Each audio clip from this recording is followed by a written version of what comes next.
el día de hoy para celebrar nuestro cierre de intercesión y en una fecha tan importante para México, para Querétaro, porque sabemos que la elección presidencial está muy próxima. Creo que no habíamos visto en los últimos años tanta opinión de la gente, tanta controversia en relación a este tema, y yo he observado que en las redes sociales está habiendo mucha participación ciudadana, pero también creo que muchas personas que conocen del Señor en la iglesia creo que están tomando una participación muy apasionada, en una forma muy,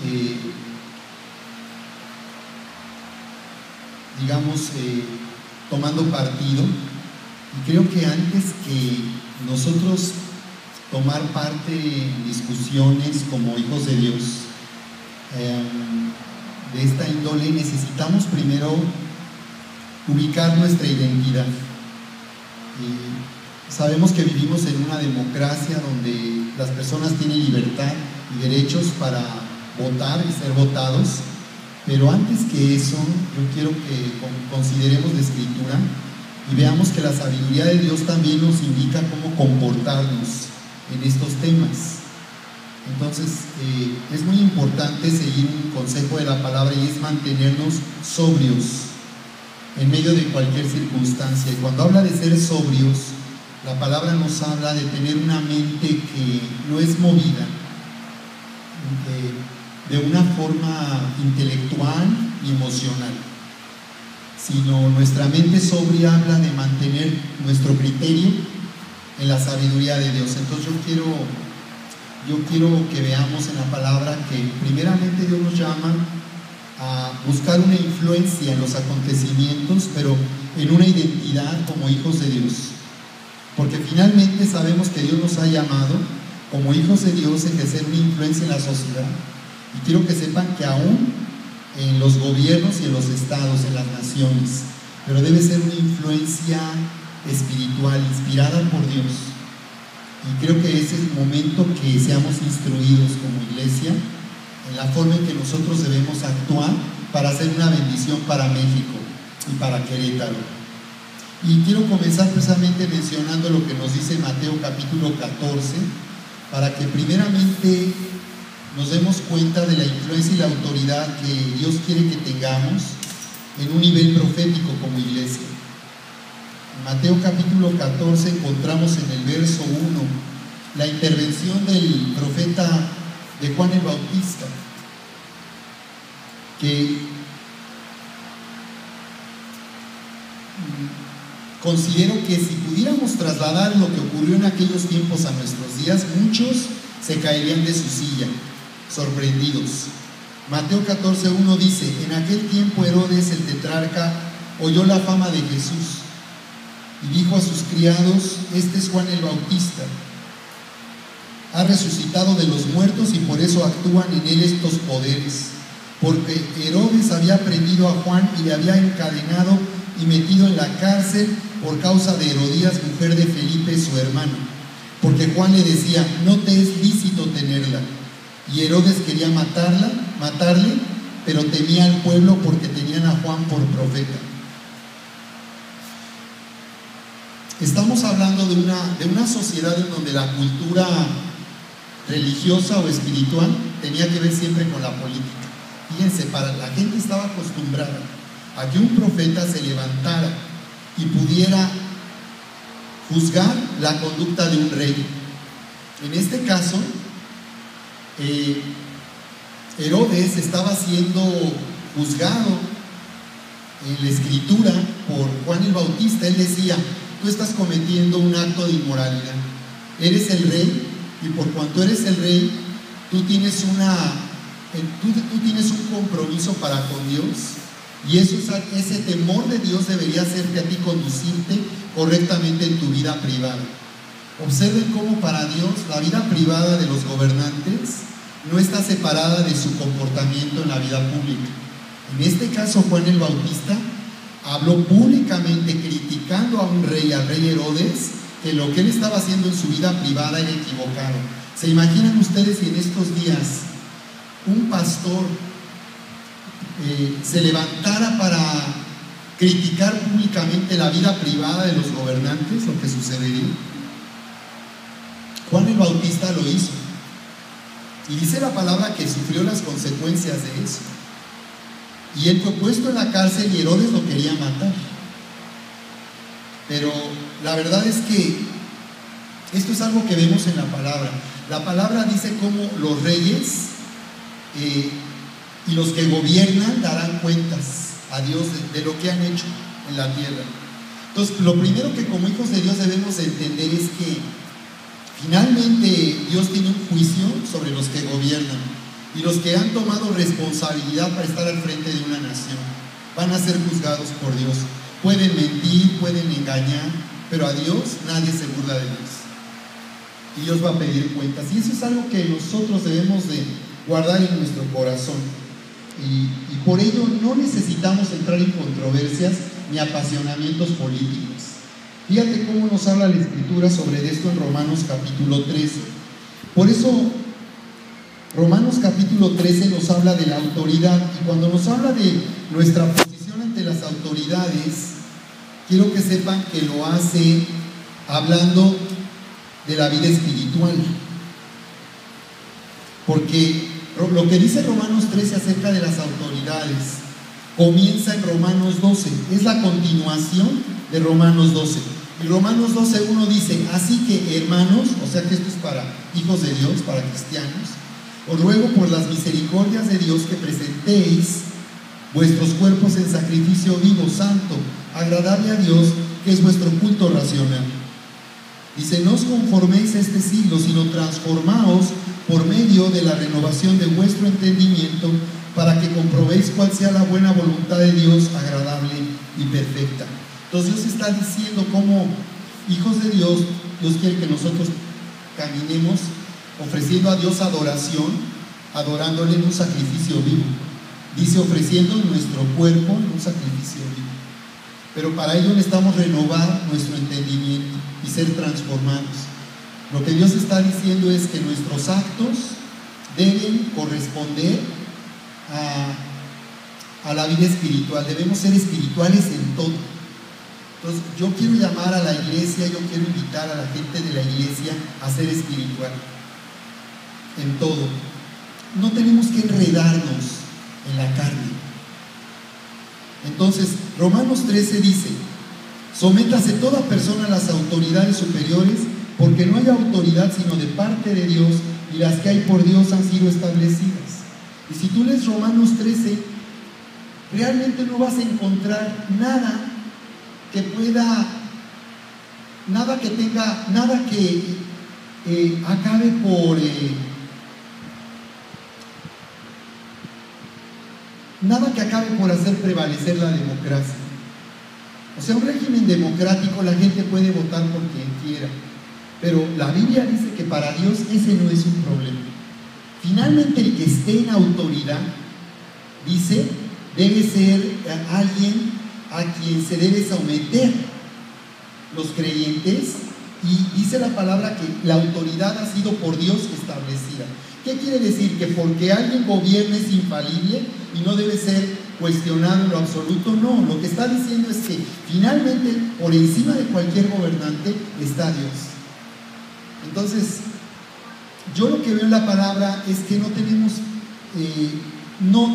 a diferencia de la gente que no conoce de Dios, no tenemos por qué estar preocupados. Al final de cuentas, tú vas a votar y tú vas a decidir libremente por quién votar, pero quien quede, quien recibe el honor de estar al frente del próximo gobierno de México, finalmente la palabra dice que la autoridad viene de parte de Dios.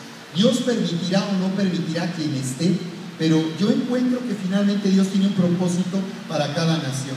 Tú puedes leer en Romanos 13 y está hablando claramente de la autoridad civil, y está diciendo: ¿quieres no temer la autoridad? Haz lo bueno y tendrás alabanza de ella, porque es servidor de Dios para tu bien. pero si haces lo malo, teme, porque no en vano lleva la espada, pues es servidor de Dios, vengador para castigar al que hace lo malo. Entonces dice por un lado que la autoridad, finalmente Dios va a respaldar una autoridad que castigue el delito y la injusticia en una nación. Pero dice el verso siguiente, por lo cual es necesario estarles sujetos no solamente por razón del castigo, sino también por causa de la conciencia. Entonces Dios habla de la conciencia. Nosotros en relación a la autoridad debemos tener una conciencia libre, en paz, una conciencia que nos dé la capacidad de movernos espiritualmente para tener influencia en la sociedad, para que el nombre de Dios sea glorificado. Entonces dice el verso 6, pues por esto pagáis también los tributos. Y hay muchos pueden decir, ouch, porque Dios habla de los impuestos. Recuerden que Jesús le dijo a sus discípulos, ¿de quién es esta cara este efigie en la moneda? De César. Jesús dijo, pues den a César lo que es de César y a Dios lo que es de Dios. Jesús mismo, cuando estuvo frente a Pilatos en Juan 19:11, le dijo a Pilatos, la autoridad que tienes sobre mí te ha sido dada de arriba. Fíjate Jesús cómo habla de la autoridad. Se sometió a la autoridad, pero dijo, yo me puedo someter porque sé que se te ha permitido a ti actuar como lo estás haciendo. Y Poncio Pilato se quiso lavar las manos, como decimos, haciéndose ajeno a la decisión que él tomó. Pero él pudo liberar a Jesús por una injusticia y no haber soltado a Barrabás.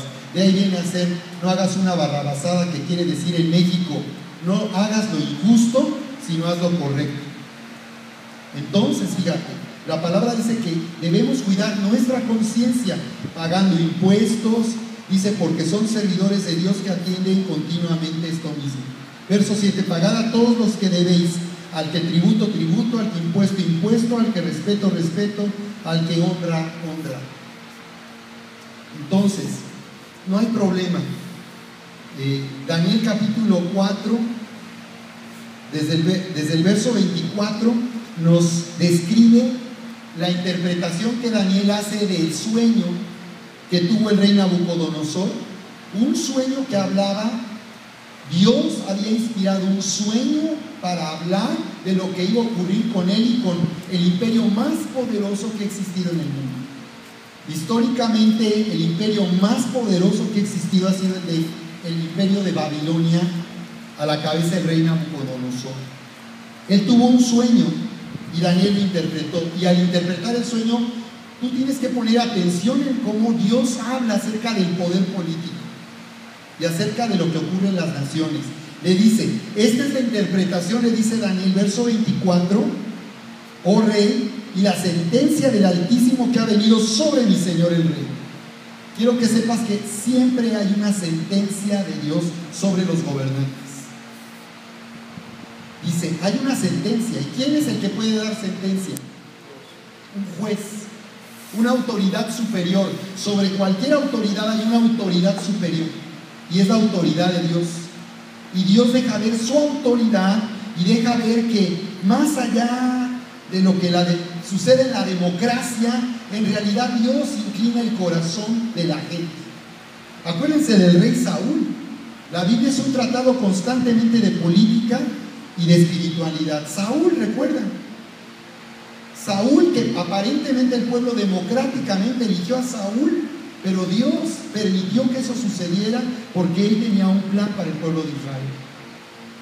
Sabemos que Saúl no resultó ser un rey sabio, un rey que trajo gloria a Dios, pero Dios se valió de esa circunstancia y finalmente cumplió sus propósitos para la nación de Israel. Entonces aquí en Daniel capítulo 4 verso 25 dice la sentencia: te echarán de entre los hombres y con las bestias del campo será tu morada. Fíjate, un hombre tan poderoso, Dios trajo una sentencia y le dijo, has estado tan arriba, así será tu caída.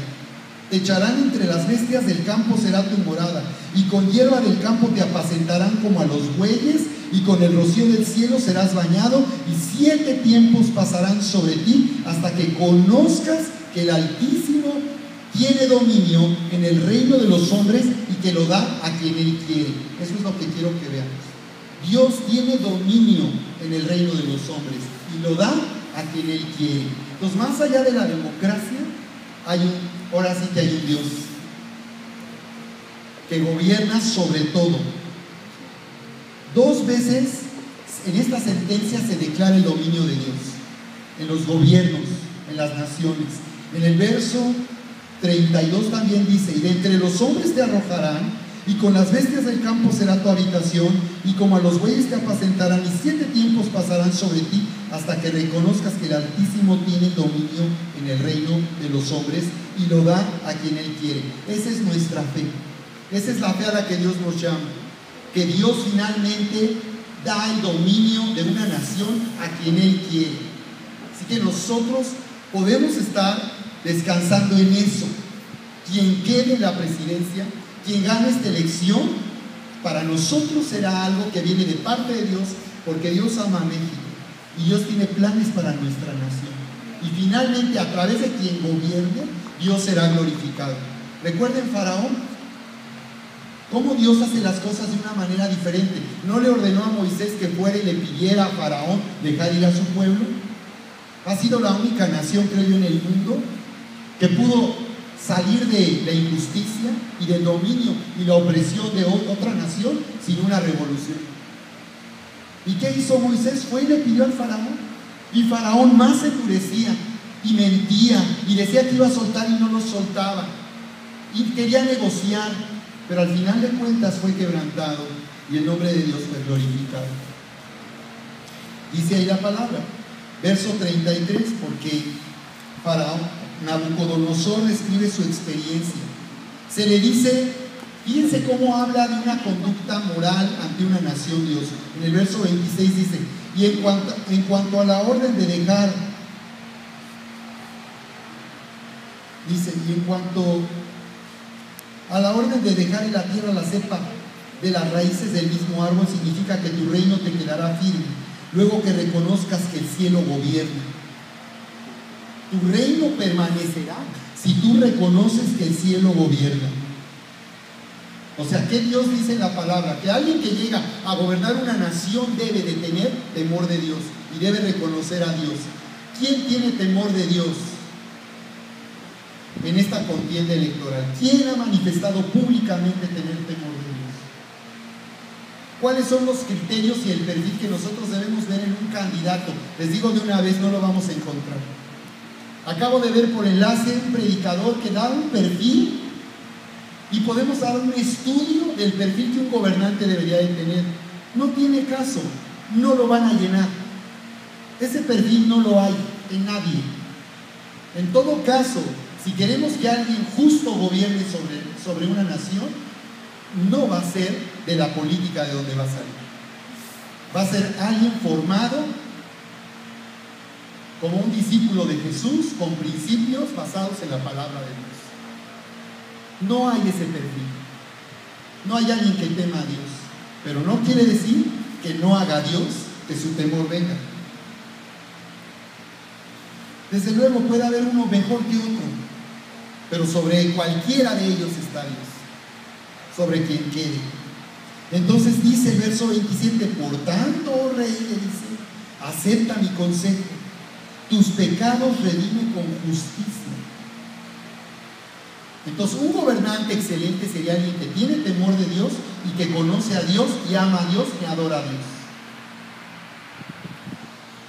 Y dice, acepta mi consejo, redime tus pecados con justicia y tus iniquidades, haciendo misericordias para con los oprimidos, pues tal vez esa será una prolongación de tu tranquilidad.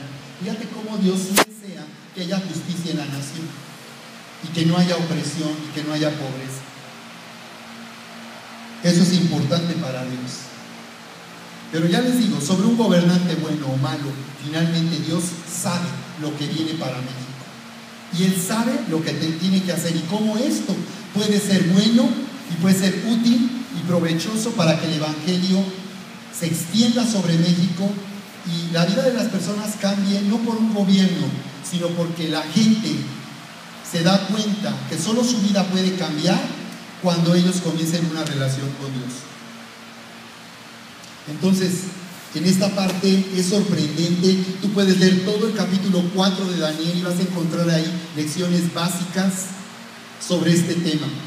Pero puedo mencionarles en la parte final cómo Nabucodonosor finalmente eso ocurrió y cómo glorificó él a Dios, el hombre más poderoso del mundo. Verso 33. En la misma hora se cumplió la palabra sobre Nabucodonosor y fue echado de entre los hombres, y esto es por su soberbia. Él fue sentenciado a esto por su soberbia, porque él un día vio en su palacio, vio su reino y dijo: ¿quién puede haber aquí más poderoso que yo? Yo estoy aquí porque soy un hombre capaz y poderoso. Y vino una sentencia, fue humillado. Es lo que Dios le dijo: redime tus pecados, redime tu soberbia. Verso 34 le dice, 33 dice que en aquella misma hora se cumplió todo lo que se le dijo. Su cuerpo se mojaba con el rocío del cielo, hasta que su pelo creció como plumas de águila y sus uñas como las de las aves.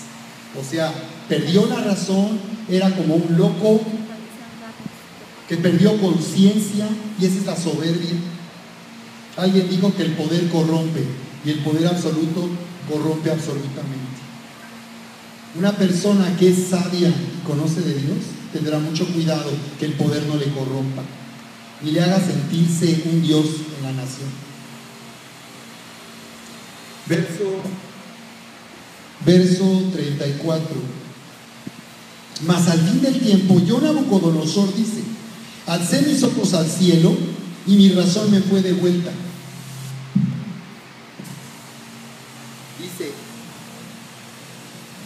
Dice, alcé mis ojos al cielo y mi razón me fue devuelta. Qué tremendo. Cómo alguien tan arrogante y orgulloso puede finalmente ver a Dios. No importa, puede ocurrir. Dios lo sabía, que Él se iba a humillar. Mi razón me fue devuelta y bendije al Altísimo. Piensa, como una persona que realmente es humilde es alguien que tiene temor de Dios y lo declara. Ese es ser verdaderamente humilde. No aparentar humildad, no parecer alguien humilde, sino en la Biblia alguien realmente humilde es alguien que alza sus ojos al cielo y bendice a Dios. Y alabé y glorifiqué al que vive para siempre, cuyo dominio es sempiterno y su reino por todas las edades. Todos los habitantes de la tierra son considerados como nada, y Él hace según su voluntad en el ejército del cielo y en los habitantes de la tierra. Dice la Biblia que Él hace su voluntad en el cielo y en la tierra. Y no hay quien detenga su mano y le diga: ¿qué haces? No hay nadie. Lo que Dios quiere hacer, lo va a hacer. En el mismo tiempo mi razón me fue devuelta y la majestad de mi reino, mi dignidad y mi grandeza volvieron a mí, y mis gobernadores y mis consejeros me buscaron, y fui restablecido en mi reino, y mayor grandeza me fue añadida. Ahora yo, Nabucodonosor, alabo, engrandezco y glorifico al Rey del cielo, porque todas sus obras son verdaderas y sus caminos justos, y Él puede humillar a los que andan con soberbia. Así que en la parte final quiero mencionar algo que dice Proverbios acerca de la actitud que debemos tener con el Rey. Fíjense lo que nos dice. Nos dice Proverbios 20:26. En esta versión del lenguaje actual. Cuando el rey sabio castiga al malvado, cuando el rey sabio castiga al malvado, lo destruye por completo. Para Dios un rey sabio es el que castiga al malvado y lo destruye por completo. Eso es lo que Dios quiere en la nación. Proverbios 24, 21. Querido jovencito, obedece a Dios y al rey. Y no te juntes con gente rebelde. Y no te juntes con gente rebelde. Proverbios 29:14. El rey afirma su reinado. El rey afirma su reinado cuando gobierna bien a los pobres. cuando gobierna bien a los pobres. ¿Te das cuenta que Dios está hablando de normas básicas que un gobernante debería tomar en cuenta? Estas son normas básicas que deberían de observarse por alguien que quiere gobernar en una nación. Hay otra norma de tipo moral, Proverbios 31:4, fíjate lo que dice. En esta versión es muy claro, mucho más claro. 10, Proverbios. Eclesiastés 10. Prefiero Proverbios 31:4 y después terminamos con eso. Dice, querido Lemuel, no conviene que los reyes Querido Lemuel, le dice a un rey Lemuel, no conviene que los reyes tomen bebidas alcohólicas, que se emborrachen, porque en cuanto se emborrachan, se olvidan de la ley y no protegen a los pobres. no protegen a los pobres. El alcohol es para los que viven amargados, El alcohol es para los que viven amargados ya no tienen esperanza. y no tienen esperanza. Ahí habla de las adicciones, de que alguien que gobierna debe mantener la sobriedad y debe ser alguien con una mente que no se mueve, que no es adicta a nada ni a nadie, sino que el temor de Dios hace que la mente de los gobernantes sea una mente que no es trastornada ni por placeres ni por intereses personales, sino es una mente que puede servir al propósito de Dios para hacer de bendición a una nación. Bien, vamos a terminar en Eclesiastés, ¿verdad? 10:20. Nunca hables mal del rey, Nunca hables mal del rey, ni de la gente poderosa, ni de la gente poderosa, aunque creas Aunque que nadie creas- te oye, aunque creas que nadie te oye. las palabras vuelan, Las palabras vuelan, son como pájaros son como pájaros, y todo se llega a saber. y todo se llega a saber. Entonces esto habla de la discreción que nosotros podemos tener como hijos de Dios, ser espirituales y sobre todo bendecir a México, orar por México. Nosotros sabemos que finalmente el futuro de esta nación, Dios quiere bendición para México, pero es a través de nuestra fe y de nuestra intercesión que los tiempos que vienen para México van a ser tiempos que traigan salvación, que la gente no se pierda, que la gente conozca a Dios, que se salve, que no solo tenga bienestar en este mundo, sino tenga vida eterna y tenga una eternidad con Dios a través de Jesucristo. Muy bien, pues el llamado es para que nosotros tomemos fe, oremos, bendigamos a México y no participemos de apasionamientos, sino mostremos nuestra fe y nuestra confianza en el amor de Dios por México y por todos nosotros. ¿De acuerdo? Bueno, pues Dios les bendiga y vamos a orar.